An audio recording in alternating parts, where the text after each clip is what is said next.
Bismillahirrahmanirrahim. Assalamualaikum warahmatullahi wabarakatuh. Waalaikumsalam. Waduh, kawan-kawan pengadaan. Hari ini kita kedatangan tamu yang spesial banget lah.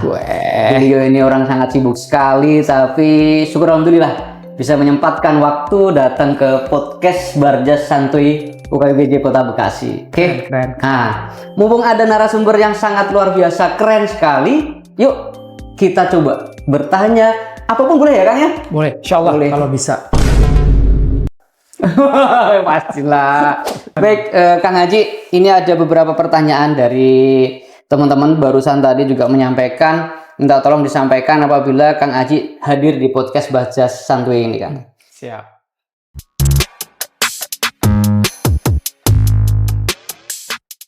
Bagaimana posisi PA-KPA dalam pengadaan barang jasa? Oke, siap. Yang pertama ini dulu nih, Bismillahirrahmanirrahim. Makasih banget nih diberikan kesempatan, tersanjung betul saya bisa hadir di podcast teman-teman di Kota Bekasi. Ikhtiar sebar luas keilmuan ya. Mudah-mudahan yang mendengar mendapat hikmah. Amin. Pahala nih buat teman-teman di sini menyelenggarakan kegiatan seperti ini. Keren banget lah. Mengapresiasi tingkat tinggi. Mudah-mudahan konsisten bisa dijalankan terus. Amin. Dengan tema-tema yang selalu up to date dan seru-seru. Nah, kembali ke pertanyaan Mas Panji barusan.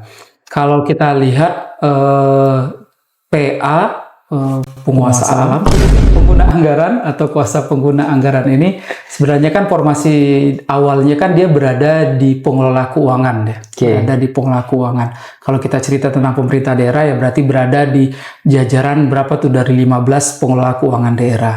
Nah, karena kita pahami juga pengadaan barang jasa itu adalah bagian dari penggunaan keuangan, bagian dari belanja, maka akan tidak bisa dipisahkan betul keberadaan dari pengguna anggaran atau kuasa pengguna anggaran di dalam pengadaan barang jasa. Makanya kalau kita lihat komposisi di PKD misalnya, pengelola keuangan daerah, dan di posisi pelaku pengadaan muncul dua pihak tersebut. Di keuangan ada PA-KPA, di pengadaan barang jasa dengan istilah pelaku pengadaan muncul juga nih yang namanya PA atau KPA. Jadi PA-KPA punya ranah kewenangan di keuangan, di pengadaan pun ada 14 butir tugas PA di pengadaan barang jasa. Di antaranya yang berulang ya di keuangan dan muncul juga tupoksi di pengadaan barang jasanya. PA melakukan tindakan yang mengakibatkan pengeluaran pembebanan anggaran. Yang kedua, PA hadir dalam membuat perikatan perjanjian dengan pihak lain. Itu yang akhirnya membuat pengadaan barang jasa berhubungan dengan penggunaan uang yang dikeluarkan, berhubungan dengan perikatan. Makanya PA menjadi bagian yang tak terpisahkan dari pengadaan barang jasa. Kemudian Kang Haji, terkait dengan penetapan beliau nih, SK PA-KPA. Pada saat merangkap sebagai PPK, apakah membutuhkan suatu penetapan tertentu berupa SK atau surat tugas sehingga PA-KPA tadi dibilang sah pada saat menjalankan tugas ke-PPK-an? Oh, siap. Kita pahami dulu nih, kalau PA-KPA memang ada sedikit perlakuan ya, saya ulas sedikit nih. Misal contoh PA, kalau di pemerintah daerah itu kan dengan hadirnya PP 12 tahun 2019 tentang pengelolaan keuangan daerah, jelas dinyatakan pengguna kepala SKPD, Satuan Kerja Perangkat Daerah itu adalah pengguna anggaran. Berarti kita bisa pahami sebenarnya nuansa otomatisnya terasa. Ya. Begitu seseorang dilantik menjadi kepala SKPD, ya dia pengguna anggaran. Karena kalau kita bandingkan dengan narasi dulu ya, di PP 58 tahun 2005, pengelolaan keuangan daerah. Di situ menggunakan pendekatan kepala SKPD adalah pejabat pengguna anggaran. Kalau sekarang kan kita menemukan kalimatnya kepala SKPD adalah pengguna anggaran. Berarti kan dengan penetapan sebagai kepala SKPD, dia adalah pengguna anggaran. Gitu kan? Dan kalau kita lihat uraian tupoksinya tadi, melakukan tindakan yang mengakibatkan keluar anggaran. Nah ini tugas melakukan tindakan yang mengakibatkan pengeluaran anggaran ini memang di regulasi keuangan kita tidak temukan secara khusus ya seperti apa penjabarannya. Tapi kalau kita kaitkan dengan misal kita temu di PP 45 2013 ya, ini memang di ranah penggunaan APBN. Tergambarkan bagaimana pengadaan barang jasa beririsan betul dengan tugas tersebut. Ditambah lagi, PA juga punya kewenangan membuat perikatan perjanjian tadi. Sehingga itu yang mengakibatkan PA beririsan dan berada di kewenangan seperti halnya pejabat pembuat komitmen dan ditegaskanlah di dalam Permendagri 77 2020 Pedoman Teknis Pengelolaan Keuangan Daerah, pengguna anggaran bertindak sebagai pejabat pembuat komitmen. Nah, kalau KPA ada perlakuan yang berbeda. Kalau KPA itu adalah posisi jabatan delegasi. Kalau di APBN kan kita bisa lihat KPA diangkat oleh PA. Tapi kalau di pemerintah daerah, KPA itu diangkat oleh kepala daerah berdasarkan rayuannya PA. Jadi ketika PA punya beban timbang-timbang rentang kendali, lokasi, besaran anggaran, silakan PA boleh merayu kepada kepala daerah. Tolong angkatkan KPA. Isi suratnya itu ya kira-kira ada 3 paragraf lah. Paragraf pertama cerita tentang beban-beban kehidupan PA, lengkap dengan emot-emot sedihnya gitu kan. Sehingga akhirnya perlulah kiranya diangkat seorang KPA. Nanti paragraf yang kedua, PA bercerita kepada kepala daerah, ini kewenangan yang mau dipindahkan.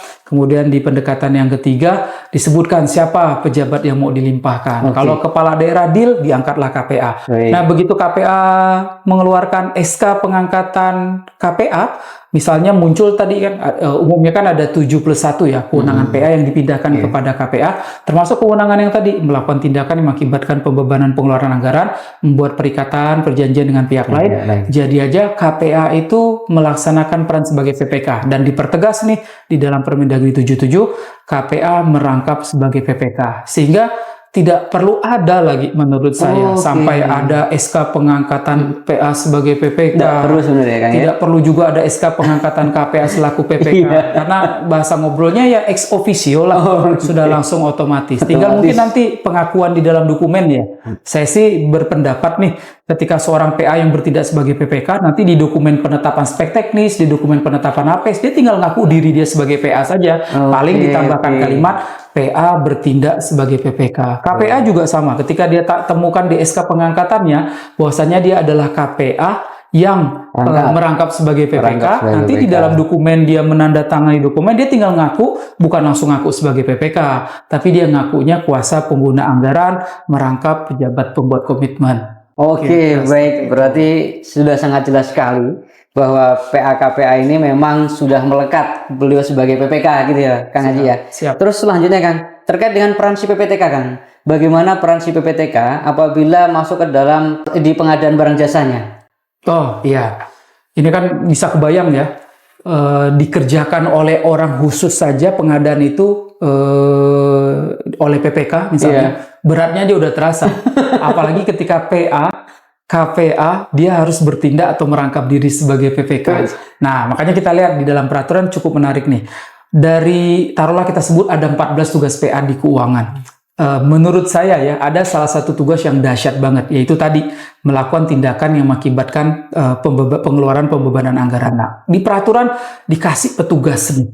Nama petugasnya PPTK, Pejabat Pelaksana Teknis Kegiatan. Pejabat struktural satu tingkat di bawah PA. Kalau ada KPA, PPTK Pejabat struktural satu tingkat di bawah KPA. Kalau tidak ada yang struktural, pejabat fungsional pun boleh. Yang penting memenuhi kriteria yang ditetapkan oleh kepala daerah. Nah, kita akan merasakan sensasi yang agak berbeda tentang hadirnya PPTK di pengadaan barang jasa. Misal contoh, kalau saja di sebuah SKPD ada PA, kemudian ada juga pengangkatan pejabat pembuat komitmen. Maka PPTK akan terasa tidak terlalu dominan di ranah pengadaan. Murni dia menjalankan di ranah kegiatan dan subkegiatannya. Melakukan pelaksanaan dan pengendalian kegiatan, kemudian terkait dengan menyiapkan dokumen dalam rangka kelengkapan pembayaran segala macam. Tidak dominan di ranah menyiapkan dokumen pengadaan barang jasa. Tapi ketika ada PA KPA yang tidak mengangkat PPK, PA KPA-nya langsung bertindak atau merangkap sebagai PPK, maka sang PPTK akan terasa sekali menjalankan kelompok tugas yang ketiga. Kan PPTK ada 3 kelompok tugas ya. Nah, di kelompok tugas yang ketiga ini menyiapkan dokumen pengadaan barang jasa sesuai peraturan perundang-undangan di pengadaan barang jasa. Nah, itu kadang beberapa PPTK agak galau tuh. Dia ngapain gitu kan? Makanya PA pada double job ya Kang, bisa dibilang double job. Sebenarnya satu rangkaian karena di peraturan kan menyebutkan itu satu rangkaian. Cuman butir-butir rangkaian yang ketiganya itu yang dahsyat. Makanya PA perlu mengklirkan nih pada saat mengangkat PPTK, mulai dari mendalami PPTK yang diangkat kompetensinya nyambung nggak. Misal nih, ternyata pekerjaan konstruksi, sementara PPTK-nya basicnya umpama tarbiyah misalnya. Dia akan timbang-timbang betul untuk menambah tugas PPTK yang berkaitan dengan aspek teknis pekerjaan. Tapi kalau saja umpama ternyata nyambung, bisa jadi dalam tugas menyiapkan dokumen pengadaan barang jasa, akan ada butir-butir penugasan yang lebih spesifik yang akan diberikan. Melakukan apa, menyiapkan apa. Makanya buat ini mungkin ibu bapak teman-teman yang menjadi PA, KPA pada saat menugaskan PPTK itu bukan hanya sebatas mengeluarkan surat tugas, tapi perhatikan betul secara lengkap yang bersangkutan kompetensinya apa dan kira-kira akan dikasih butir-butir kerjaan apa. Baik. Wah, ternyata tidak serta-merta PA tadi menunjuk si PPTK-nya Kang ya. Harus dilihat dulu terkait kompetensinya mereka. Dan juga ada syarat tertentu ya Kang? Harus memiliki sertifikat kompetensi? Nah, kalau kita lihat PPTK ketika mau dilibatkan di pengadaan barang jasa sampai kepada tugas melaksanakan tugas ke PPK ternyata ada pengaturan. Itu untuk PPTK yang dia memenuhi syarat kompetensi untuk diangkat jadi PPK. Tapi tidak diangkat jadi PPK. Berarti untuk PPTK nih buat para PA yang dikaruniai ternyata PPTK-nya memenuhi syarat kompetensi kalau diangkat jadi PPK, sertifikat okupasi PPK tipe C ada atau PPK tipe ada. Silakan PA bisa memanfaatkan kondisi tersebut dengan menambahkan tugas 13 tugas itu ya. Dengan syarat tadi kompetensi terpenuhi. Tapi buat PA KPA yang ternyata belum beruntung nih, ternyata PPTK-nya belum memenuhi syarat kompetensi, ya bisa diperbantukan untuk di pengadaan membantu menyiapkan dokumen tentu dengan kapasitas dan kemampuan bersangkutan tadi. Dan ke depannya PA KPA ya perlu mengagendakan selalu lah peningkatan kompetensi jajarannya biar bisa optimal membantu tugas dan kewenangannya. Baik, udah sangat jelas sekali. Nah, kalau nggak salah gini Kang, bisa nggak Kang, misalnya karena PA KPA tadi merangkap sebagai PPK, beliau kan mungkin juga berpikir tugas saya terlalu berat gitu, tugas saya terlalu banyak. Bagaimana saya bisa fokus untuk memperhatikan atau memikirkan struktur organisasinya gitu kan. Bisa nggak seorang PA KPA tadi mengangkat suatu tim untuk melaksanakan pekerjaannya PA KPA pada saat menjadi PPK? Siap. Saya membayangkan kalau ada PA KPA dia kerjakan semua, dia survei pasar, bercucuran keringat, mengumpulkan HPS referensi harga. Kayaknya keilmuan manajerialnya kurang bagus. Kerjain sendiri ya kan? Iya. Kalau bahasa ngobrolnya kan PA KPA yang keren itu kan kerjaannya baca laporan, rapat, nyuruh-nyuruh, marah-marah. Itu PA yang keren. Jadi kalau Bapak Ibu sering merasakan kena suruh-suruh, sering kena marah-marah oleh PA, itu artinya sedang ditugaskan atau sedang berhadapan dengan pimpinan PA yang keren. Nah, makanya di dalam peraturan silakan PA membentuk tim ya. Kan pengadaan itu bukan cerita tentang sendirian kan. Pengadaan itu cerita tentang keroyokan ramai-ramai. Banyak yang bisa membantu PA KPA ketika dia bertindak atau merangkap sebagai PPK. Tadi lah yang kita bahas PPTK.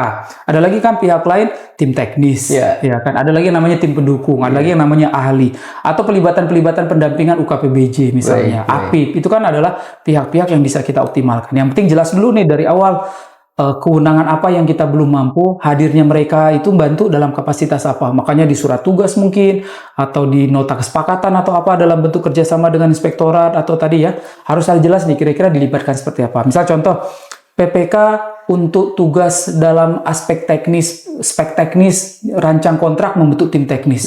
Dari awal udah diuraikan tim teknis tadi akan seperti apa, ngerjakan apa. Tim pendukung, ini untuk diminta untuk bantu menyiapkan dokumen ini, survei ini, nyiapkan laporan ini. Dari awal udah diingatkan tugasnya ini, udah dibantu kisi-kisinya, bila perlu template-template kerjanya udah dibantu. Sehingga betul-betul akan berjalan dengan baik. Bukan sekedar ngasih tugas, melepas, terus pasrah, tanda tangan, main terima, nggak seperti itu.